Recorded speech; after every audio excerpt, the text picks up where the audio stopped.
Hello everyone, मेरा नाम है अनमोल निधि और आज हम अगस्त कॉम्ट के बारे में कुछ डिस्कस करेंगे। अभी हम लोग डायरेक्टली इनके जो थ्योरीज़ हैं उनको नहीं पढ़ेंगे। पहले थोड़ा सा इनका बैकग्राउंड क्या रहा है, इनकी बौद्धिक पृष्ठभूमि क्या रही, इनका जीवन परिचय, उसके बारे में थोड़ा सा डिस्कस करेंगे। और मुझे लगता है कि कोई भी एक विचारक जब अपने विचार देता है ना, तो वो कहीं ना कहीं अपने आसपास के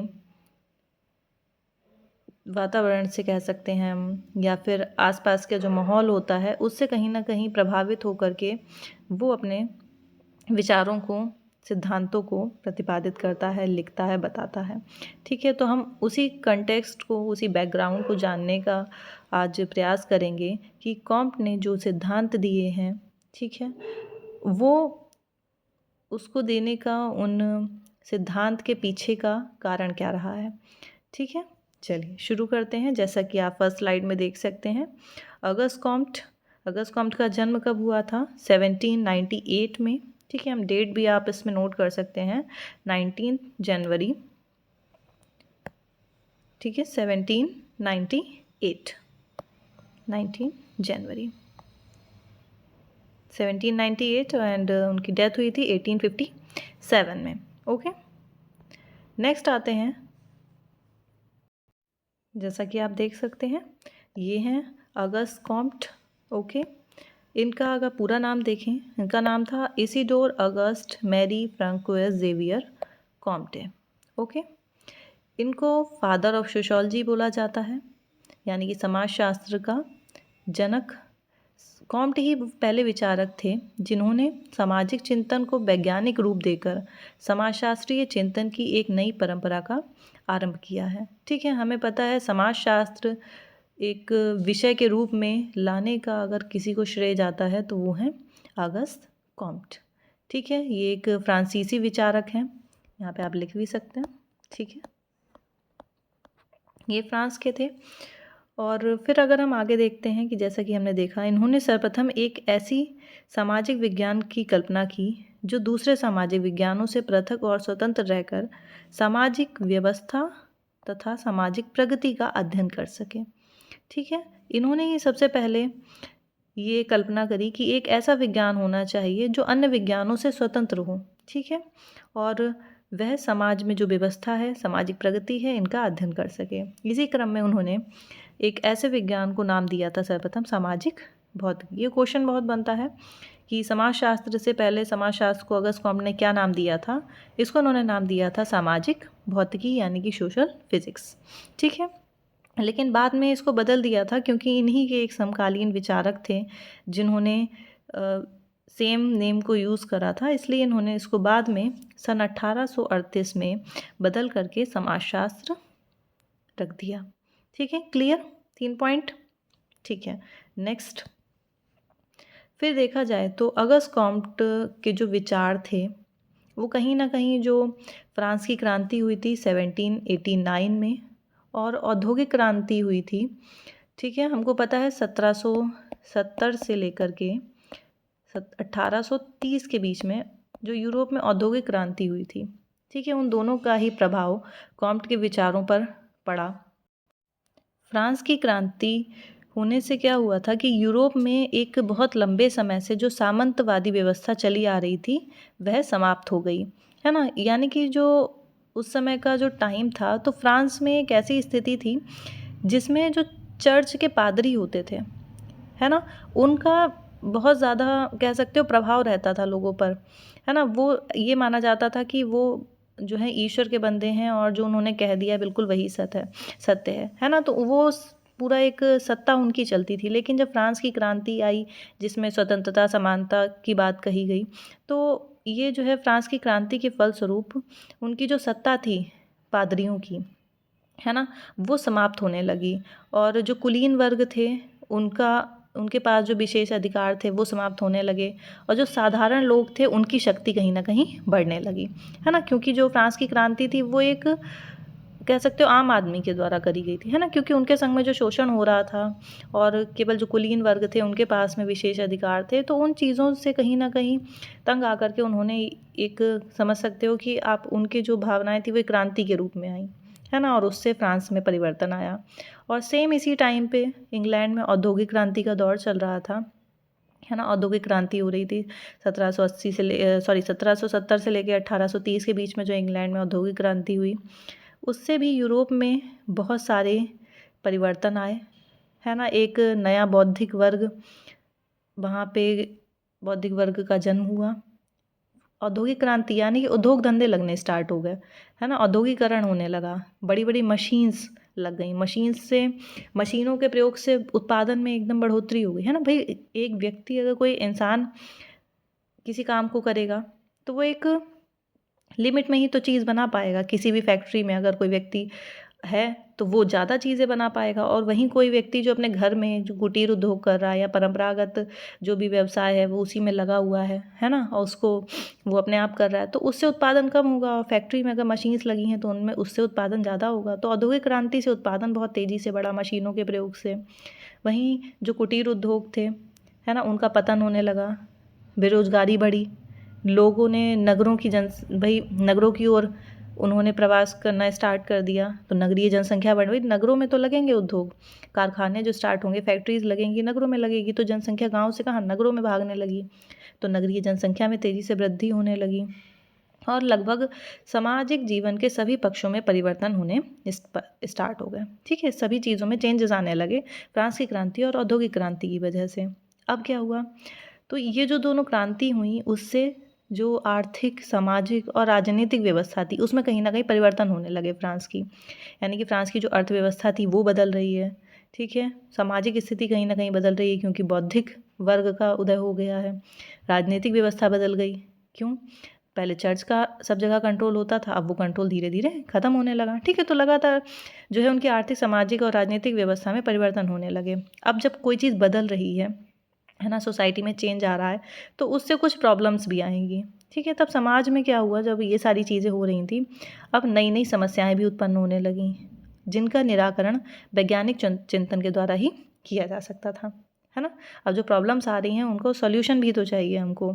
अब इसी क्रम में कॉम्ट ने ये सोचना आरंभ कर दिया कि समाजशास्त्र के रूप में एक ऐसे विज्ञान को विकसित करना है या विकसित करना आवश्यक है जिसमें सामाजिक व्यवस्था तथा सामाजिक प्रगति का अध्ययन किया जा सके।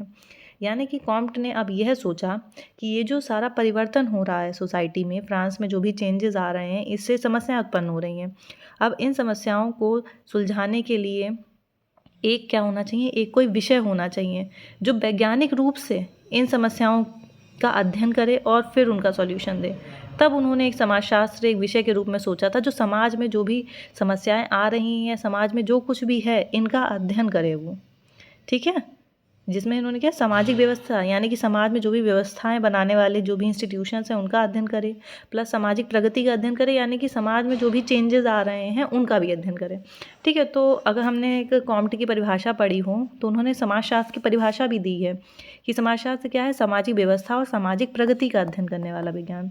ये क्वेश्चन बच्चों पूछता भी है, सामाजिक व्यवस्था तथा सामाजिक प्रगति का अध्ययन करने वाला विज्ञान है समाजशास्त्र।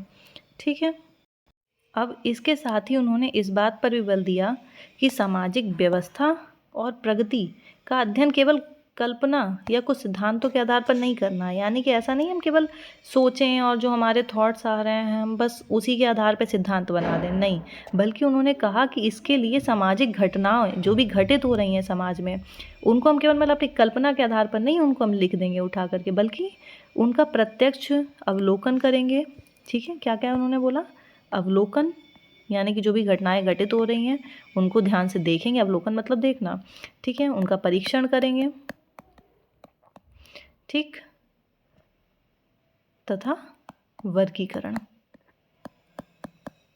यानी कि कुल मिला के अगर हम देखें तो उनका ये कहना था कि जिस तरीके से हम नेचुरल साइंसेस की स्टडी करते हैं, यानी कि फिजिक्स, केमिस्ट्री, इन सब में हम पूरा अवलोकन, निरीक्षण, परीक्षण, वर्गीकरण, ये सारे स्टेप्स फॉलो करते हुए कोई सिद्धांत देते हैं, तो उन्होंने कहा इसी तरीके से समाजशास्त्र भी एक ऐसा विज्ञान होना चाहिए। वो समाजशास्त्र को विज्ञानों की रानी मानते थे, है ना, तो उन्होंने कहा था कि समाजशास्त्र भी एक विज्ञान होना चाहिए जो कि सिर्फ कल्पनाओं के आधार पर अपने सिद्धांतों को नहीं देगा, बल्कि वो प्रॉपर एक अवलोकन, परीक्षण, निरीक्षण, वर्गीकरण सब करेगा, तब जा कर के वो अपना एक सिद्धांत देगा।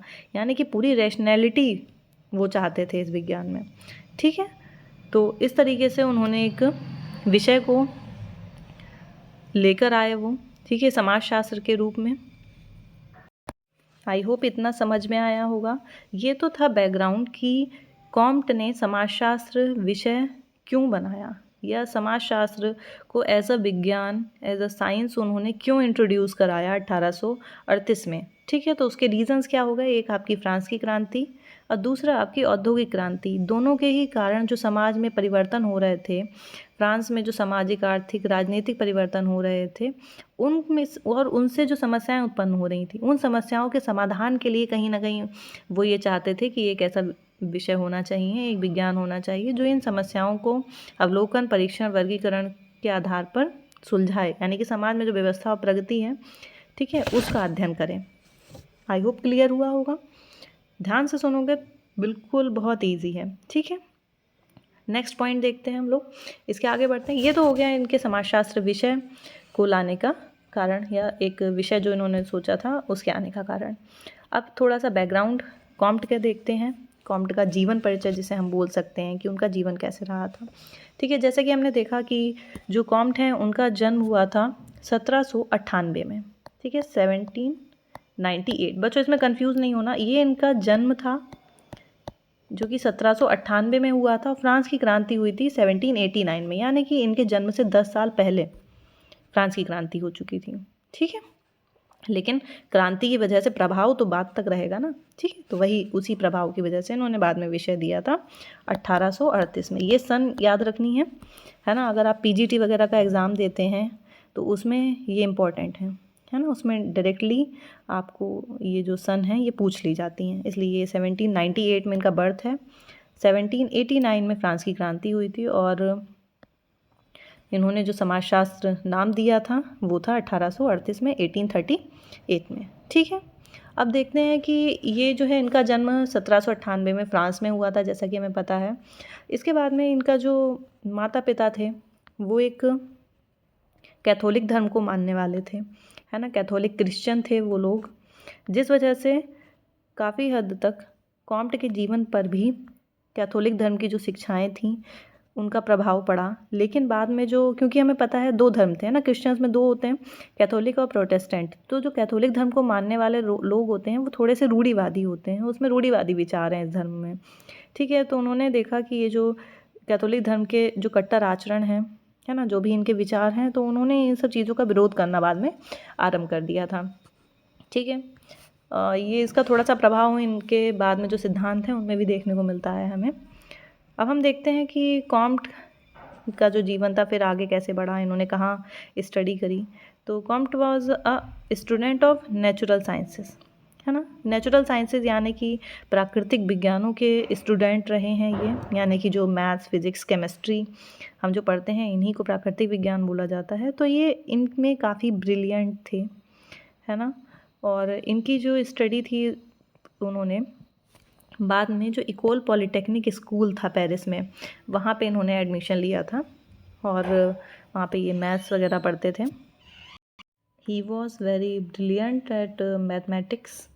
ठीक है, तो यहीं से ये जो इनका समाजशास्त्र को विज्ञान एक तरीके से बनाने का जो रीज़न था वो यही था, क्योंकि इनका इंटरेस्ट, या कह सकते हो ये इन्होंने नेचुरल साइंसेस की ही स्टडी करी थी, इसलिए ये समाजशास्त्र जो विषय लाए थे उसमें भी ये वैज्ञानिक, उसको भी एक विज्ञान की तरह ही मानते थे, और उसमें भी वही स्टेप्स फॉलो करने को कहे कि निरीक्षण, परीक्षण जैसे हम नेचुरल साइंसेस में करते हैं वैसे ही हम समाजशास्त्र में भी करेंगे।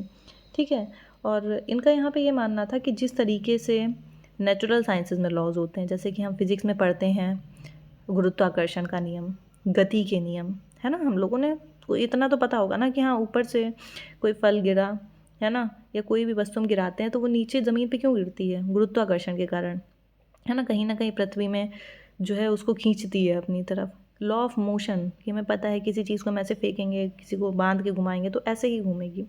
ठीक है, केमिस्ट्री में लॉज होते हैं। तो उन्होंने कहा जिस तरीके से ये जो प्राकृतिक विज्ञान है इनमें नियम होते हैं, लॉज होते हैं, है ना।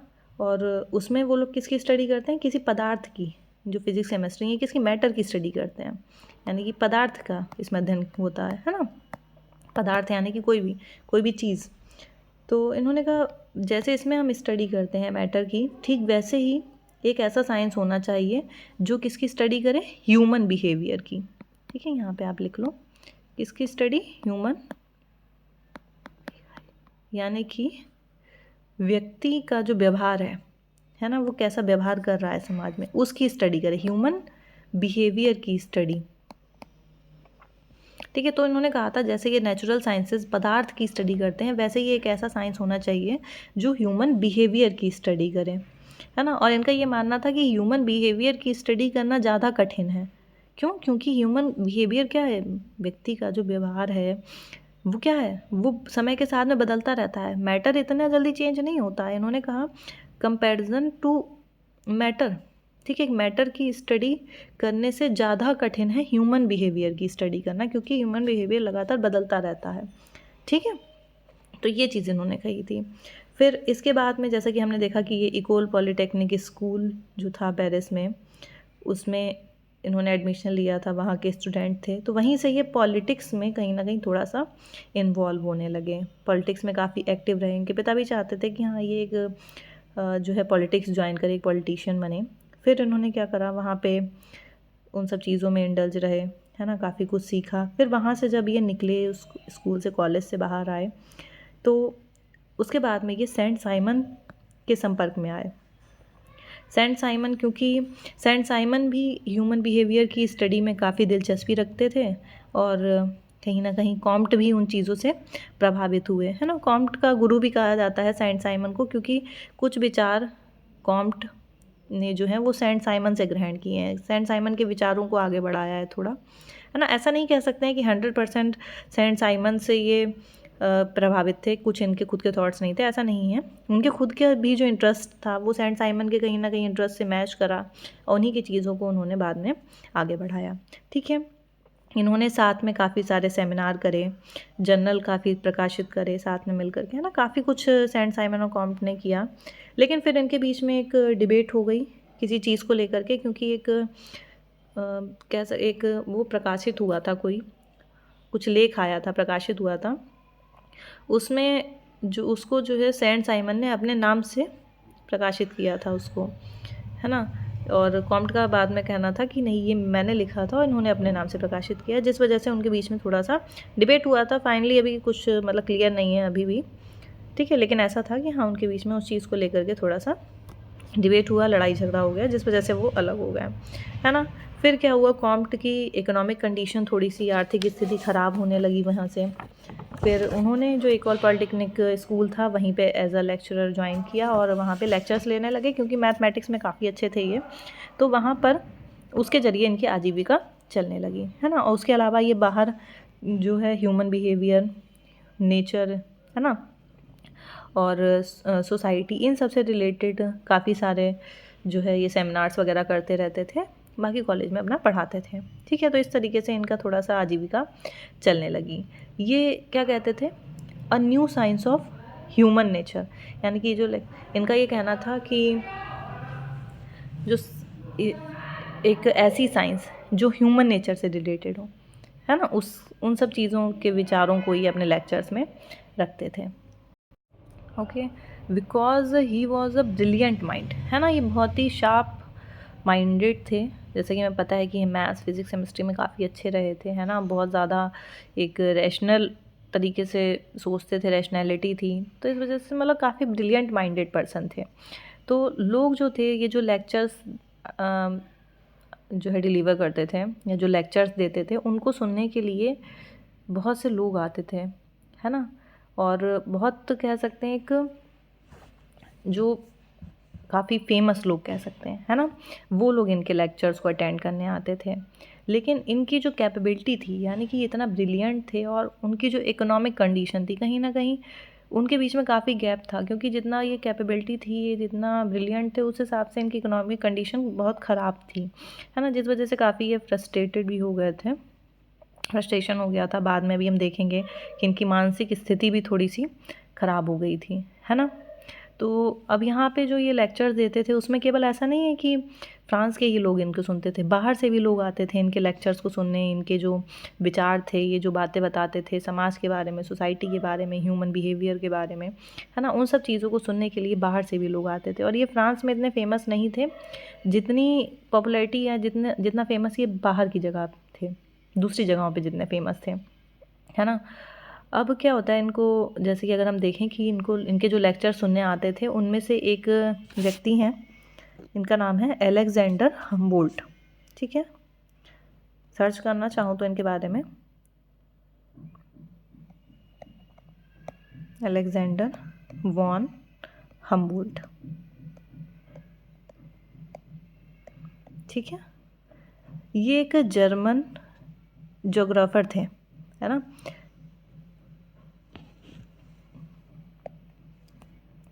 जो कि उस समय फ्रांस में रह रहे थे और उनके लेक्चर सुनने ये आया करते थे।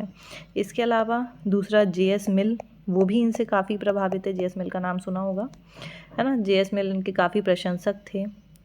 फिर अब इसके आगे देखें अगर, लेकिन इनका जो जीवन था, है ना, वो काफ़ी कठिनाइयों से गुजरा। बात का जैसे हम देख रहे हैं कि इनकी जो आर्थिक स्थिति थी वो काफ़ी ख़राब हो गई थी और काफ़ी सारे फ्रस्ट्रेशन के कारण इनका जो था मेंटल ब्रेकडाउन हो गया था, है ना। ये काफ़ी परेशान थे, मानसिक तनाव झेल रहे थे और एक मेंटल हॉस्पिटल में भी इनको बाद में जो है एडमिट कराया गया, वहाँ पे इनका ट्रीटमेंट चला।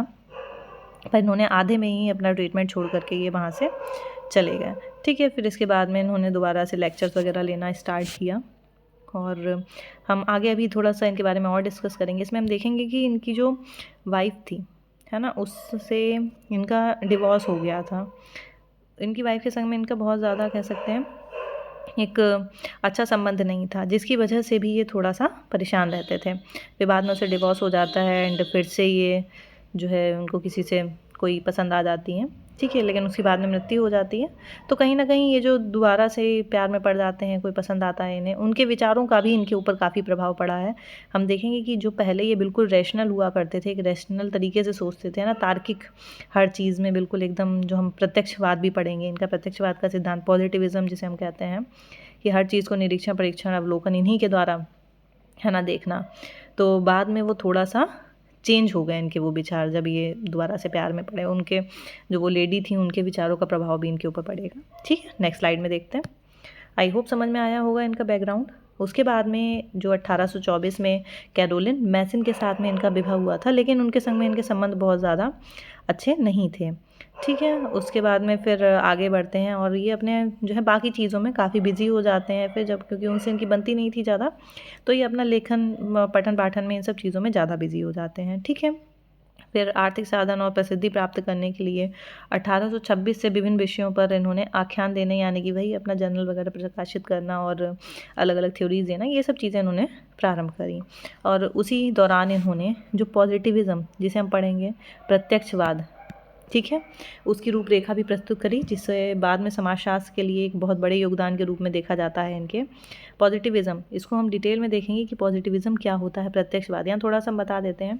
जैसा कि इनका कहना था कि जो भी घटना घटित हो रही है उसका अवलोकन, निरीक्षण, परीक्षण तथा, है ना, निरीक्षण, प्रयोग, परीक्षण और वर्गीकरण के द्वारा उस घटना को समझना ही क्या कहलाता है, प्रत्यक्षवाद। यानी प्रत्यक्ष रूप से जो चीज़ जैसी दिख रही है ना, उसका अध्ययन करना और वैज्ञानिक विधियों का प्रयोग करना उसमें, उसी को उन्होंने क्या कहा था, प्रत्यक्षवाद। ठीक है, फिर 1827 में, जैसे कि मैंने भी बताया था कि इनको मानसिक रोग, यानी कि थोड़ा मेंटल प्रॉब्लम्स थी इनको कहीं ना कहीं। उसके बाद में इन्होंने उसको छोड़ दिया था और एक वर्ष के बाद में, उसके बाद में उन्होंने दोबारा से व्याख्यान देना, है ना, अपना लेक्चर्स लेना, ये सारी चीज़ें स्टार्ट कर दी थी। और फिर 1830 में इनकी एक कृति है, the course of positive philosophy, है ना। ये नाम भी पूछता है, the course of positive philosophy book किसकी है, तो ये है आपकी कॉम्ट की, जो उन्होंने 1830 में लिखना प्रारंभ करी थी। ये कई खंडों में प्रकाशित हुई है, 6 खंडों में प्रकाशित हुई है। ठीक है, और इसका जो अंतिम खंड है वो 1842 में आया था, यानी कि अलग अलग पार्ट्स में, जिसे कहते हैं ना वॉल्यूम 1, 2, 3, 4 इस टाइप से। ठीक है, तो कोर्स ऑफ पॉजिटिव फिलॉसफी किसकी बुक है, कॉम्ट की। नेक्स्ट, फिर 1844 में, जैसे कि हम लोगों ने देखा था अभी, मैंने बताया था कि इनकी जो पत्नी थी उनसे इनका डिवोर्स हो जाता है। फिर 1844 में कॉम्ट जो हैं एक महिला के संपर्क में आते हैं, क्लोटाइल्डी वॉक्स। इस जो उनकी फ्रेंड थी, है ना, उस फ्रेंड के जो उनके जो विचार थे, क्रांतिकारी विचार जो थे, उसकी वजह से कॉम्ट के विचारों में भी परिवर्तन आया और कॉम्ट स्त्रियों के प्रशंसक बन गए, क्योंकि पहली वाली से मतलब जो इनकी वाइफ थी उनसे इनकी बन नहीं रही थी, तो कहीं ना कहीं इनके मन में वो विचार थे कि हाँ नहीं अच्छा होता है ये लोग, है ना। फिर लेकिन जो दूसरी इनकी लाइफ में एक फ्रेंड आई इनकी, उसकी वजह से इनके विचारों में काफ़ी परिवर्तन आया। ठीक है, कॉम्ट ने फिर अपने आप को मानवता के पुनर्निर्माण के लिए समर्पित कर दिया, क्योंकि जो कि पहले बिल्कुल एक साइंटिफिक तरह से जो बंदा सोच रहा था, है ना, हर चीज़ में रैशनैलिटी ढूंढ रहा था, इंटेलेक्चुअल लॉजिक इन सब चीज़ों को ज़्यादा महत्व दे रहा था और इमोशंस को इतना वैल्यू नहीं कर रहा था, वहीं वो व्यक्ति बाद में कैसा हो जाता है, इमोशंस को वैल्यू देता है, रिलीजन के बारे में बात करता है। हम लोग पढ़ेंगे कि इन्होंने अपने आप को एक क्या कहा था, ये अपने आप को मतलब हाई प्रीस्ट ऑफ ह्यूमैनिटी कहते थे, यानी कि एक मानवता का जो धर्म है उसके समर्थक हो गए थे ये। ठीक है, कहाँ तो ये बिल्कुल एकदम रैशनल, लॉजिक, इंटेलेक्चुअल इन सब तरीके से सोच रहे थे, है ना, लेकिन जो लव लाइफ थी, मतलब जो this love change his mind set कह सकते हैं ना, उनका जो प्यार था उसने उनके माइंड सेट को बिल्कुल चेंज कर दिया था। ये इमोशंस और रिलीजन, है ना, उन सब चीज़ों के बारे में सोचने लगे। फिर उसके बाद में हम देखेंगे कि इन्होंने अपने आप को क्या बोला था, हाई प्रीस्ट ऑफ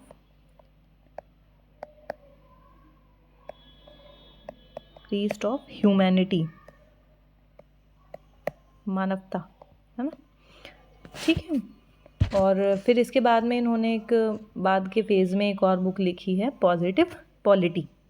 ठीक है, नेक्स्ट स्लाइड में उसके बारे में मैंने बताया है शायद, नहीं, हाँ ठीक है, पॉजिटिव पॉलिटी ये है। ठीक है, इसी का पूरा नाम है सिस्टम ऑफ पॉजिटिव पॉलिटी।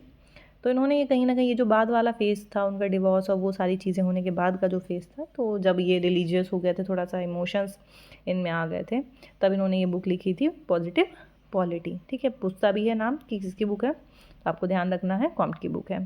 ठीक है, इन हिज न्यू फेज़ या लेटर फेज़ हम बोल सकते हैं, he also gave a new religion.